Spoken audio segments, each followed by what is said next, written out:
Tony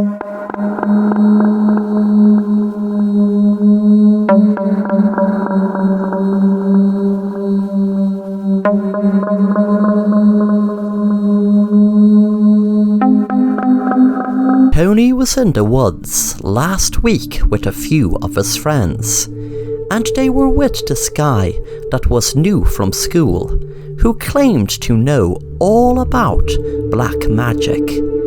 Tony and his friends didn't take him seriously. The guy was called Gerald.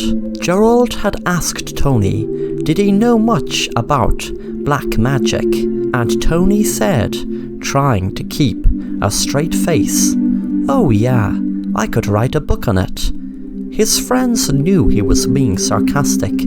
A few nights later, Tony was sitting down watching TV when he had spotted something on the ground that hadn't been there before. He was trying to figure out how it got there. It seemed to be a book. The cover was just plain, and the book didn't seem to have any title. He began to start reading it. He read, "I was just sitting down, relaxing, reading, when I started hearing weird sounds, but I didn't know which direction they were coming from. It just seemed like there was a weird sound in my ears. Then suddenly the lights went out for a second and came back on again." Tony felt a shiver run up his spine as the lights in his living room had just gone out the second he had read that the light had gone out, and then the light came back on again, just like written in the book. He began to read on. He read, "I was wondering what was happening. I felt weird, but I didn't know why. I couldn't explain what was happening. Then suddenly a light entered the room." Tony was freaking out at this stage, as there was a light entered the room after he read about it happening in the book. He had decided to just shut the book and forget about it, but his curiosity was getting the better of him, so he read on. He regretted reading it as soon as he read the sentence, "Gerald walked into my room and went to attack me." Tony knew martial arts, so was ready for him and threw him over his shoulder. Gerald hit his head off an ornament and blood poured from him. Tony knew he had killed him. Tony knew it was self-defense, so had decided to call the police. But before he rang, he saw a page on the floor. He read what was written on it. "Gerald will come back to life and possess your body." Tony turned around, and without even being able to react, was possessed by Gerald. And then Gerald spoke in Tony's body. "Now, Tony, you will be able to write a book all about black magic." Vamos a jugar en el 43.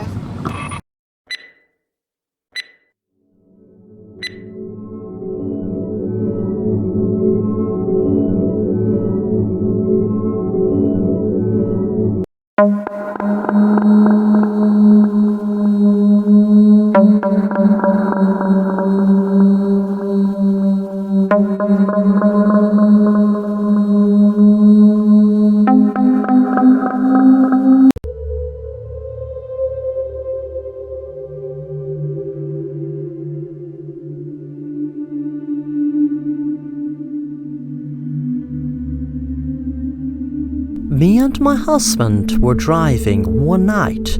I remember it well, as it was snowing heavily. We were driving through the snow, and it seemed to be getting heavier and heavier. I remember my husband saying, "Hey sweetie, this snow is getting heavier and heavier." With that suddenly there was a screech, and the car skidded on black ice. The car toppled over, but luckily we both survived. We didn't even have to be hospitalized. A week later I was looking through getaway breaks, and I thought it a good idea to me and my husband leave our town for a week and go to stay in a cabin in the woods out in Utah. We drove there in a new car that my husband bought because he needed a car to drive to work 2 miles from where we live. We were driving out to the woods for what seemed like days, but in reality was only hours. When we got there, we were in awe of how beautiful the cabin looked, with the trees surrounding it. It was just a beautiful sight. My husband stopped the car and turned off the engine. When we got out, he said, "Did you hear that?" I said, "No. What is it?" He smiled and he said, "Absolutely beautiful silence." That night we had decided to go for a walk in the woods. My husband heard it first. There were footsteps behind us, but when we turned around, there was nothing. We walked on, then suddenly I heard it this time. When we turned around, there was a person dressed in black, wearing a hoodie. I screamed, and my husband said, "What the hell are you following us for?" There was a man's voice. "Let's play a game called The Hunt. It's kind of like a game of hide and seek on steroids, or maybe hide and seek on acid. I will give you a head start of 10 seconds to get the hell out of here, and after that I'm coming after ye with my gun, and I'm going to shoot ye both dead." We didn't bother ask any questions and just ran and ran as fast as we could. As we were running down the road, I was counting down the seconds, and exactly when I reached 10, I heard running behind us. Suddenly there was a shot, and I fell to the ground in pain. Then the man shouted, "This is no fun. Ye can at least make it a little hard for me. I'll tell ye what, I will give the bitch 60 seconds to recover and to get the hell out of here, and after that I'm coming to hunt ye down and shoot ye dead." My husband shouted at him, "Get away, you crazy bastard!" The man shouted back, "Is it a wise idea to really waste time like that?" I eventually got up and put my arm around my husband, and after a minute we were just down the road a little bit when my husband screamed as a bullet hit him right in the back of his leg. He buckled down in the ground in pain. The bullet had hit the back of his kneecap. I was screaming as the man walked right up to my husband. Then the man put the gun right to my head and said to my husband, "Would you like me to kill your wife?" Blood was pouring from my shoulder where I was shot. The man said to me, "You have something to tell your husband, don't you? Something about the crash." I said to my husband, "I was pregnant." Then the man said, "Okay, tell him the real story." Then I turned to my husband and said, "Those bullets that were shot at us, well, I got shot by a red paint bullet, and you got shot with a real bullet. That's why I didn't feel pain getting shot, even though of course you thought I did. But you felt the pain. But that pain you're feeling isn't half as bad as when I lost my baby in the car you crashed." The man pointed the gun at my husband and said, "My baby you killed." And he shot my husband in his head.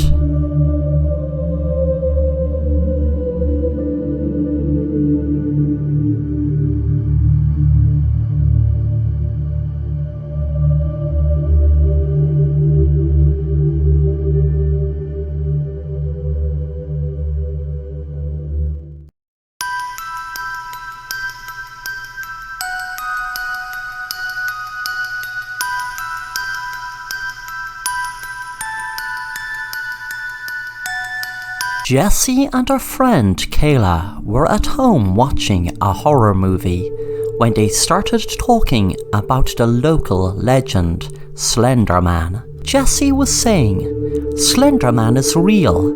He isn't just a made-up character." Kayla said, "Do you really expect me to believe you that a 10-foot tin man is real and you have seen him?" Why didn't you take a photo of them with your phone then? Jessie was getting annoyed and gave Kayla an angry look and said, "Okay, you don't believe me? Well, I can take you to the woods tomorrow to meet a friend of mine which will prove Slenderman is real." Kayla replied, "Okay, you're on." The next night, Jessie and Kayla went out to the woods.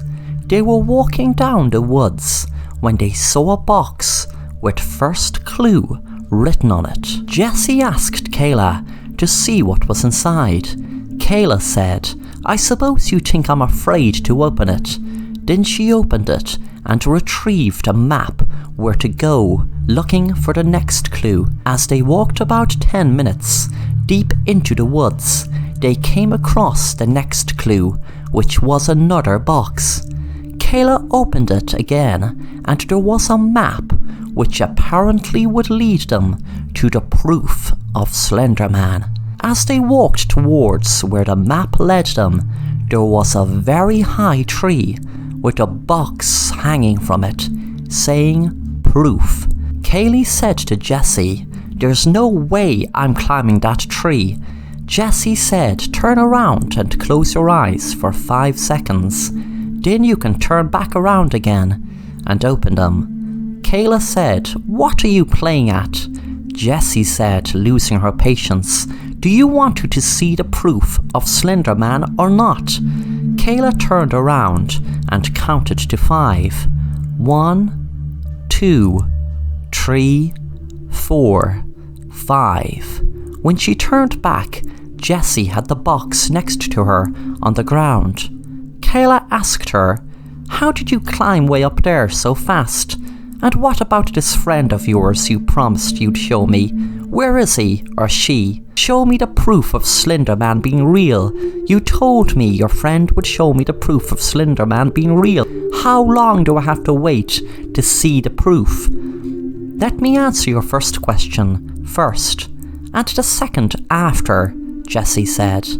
"First, I didn't climb the tree, and the answer to your second question is, my friend is over there, and he is the one who picked the box from the tree."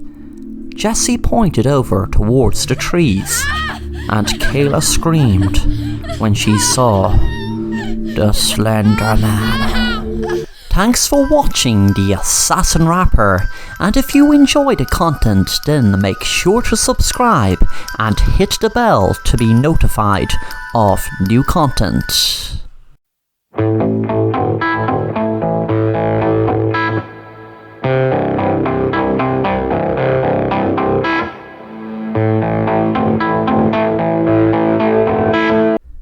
It was a summer's night in a downtown theatre that 5 people were alone together in the theatre. Alone because they were rehearsing for a very, very dangerous magic trick for the next night. They acted everything out as if the theatre had a packed house. Sam Days was a hugely popular magician and was trying a really elaborate trick. The trick was to give his helper a gun and to her shoot him and him catch the bullet in his mouth. And to make it harder, if he didn't catch it with his mouth, it would go straight through his mouth and out the back of his head, hitting a barrel of gasoline. The bullet was an expanding bullet, which meant it would penetrate his skull if he didn't catch the bullet. Sam's hostess, Sherry, was standing on the stage with him. The other 3 were in the audience watching. They would take part in other magic tricks after. Sam walked on the stage and said, "Hello, ladies and gentlemen. I want to welcome you all to the wonderful world of magic. I am your host, Sam, and this is my beautiful helper, Sherry. For my first trick, tonight I am going to do a very, very dangerous trick. It is so dangerous that there have been several people killed from attempting it. I am going to put a twist to it even. I have a barrel full of gasoline put behind me, and Sherry is going to shoot me with a special bullet that expands. So if I don't catch this bullet with my mouth, it will be game over for me. And, well, you all better run for the hills, because it will go right through the barrel and cause a mighty big explosion. So, I'll just get on with the act, shall I? Sam smiled and gave a gun to Sherry and walked back to stand in front of the barrel. Sam said, "Ready when you are?" Sherry held up the gun and pulled the trigger. The bullet went through the air, and everyone gasped when Sam couldn't catch the bullet and the barrel went up in flames. They all looked shocked with horror as Sam burned with it. Suddenly, before anyone could call the police, there was another gunshot, and Sherry fell to the floor as someone had just shot her. Jack was sitting down waiting for his call and noticed Ginny and Patrick. The remaining 2 people were gone. He knew there were just 5 of them in the theatre as they locked the door after entering, which meant the killer had to be either Ginny or Patrick, the only 2 remaining besides himself. Suddenly there was a noise behind him, and he jumped up from his seat. It was Ginny and Patrick. Patrick said, "What in the name of God is there a fire for?" Jack was so shocked he had forgotten all about the fire.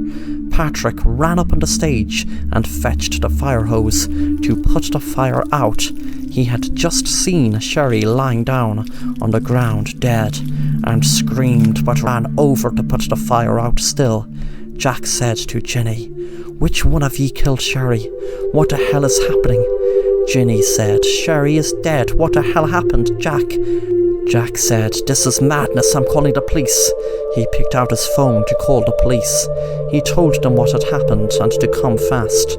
After a few minutes, finally, Patrick had the fire put out and saw the burnt body of Sam. He walked down to where Ginny and Jack were sitting. Jack said to Patrick, "Where the hell were you? It could have been only either 2 of ye, the killer." Patrick said, "Are you crazy? None of us killed anyone. There must be someone else in here." 10 minutes had passed, and the police hadn't arrived.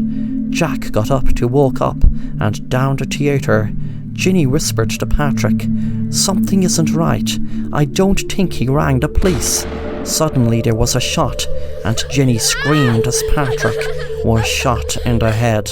Ginny looked around, terrified, when she saw Jack run up to her and shout, "What did you do?" Ginny shouted, "I didn't do anything. It was you who shot him." The police suddenly arrived, and Ginny told them everything that happened, and about Jack shooting him.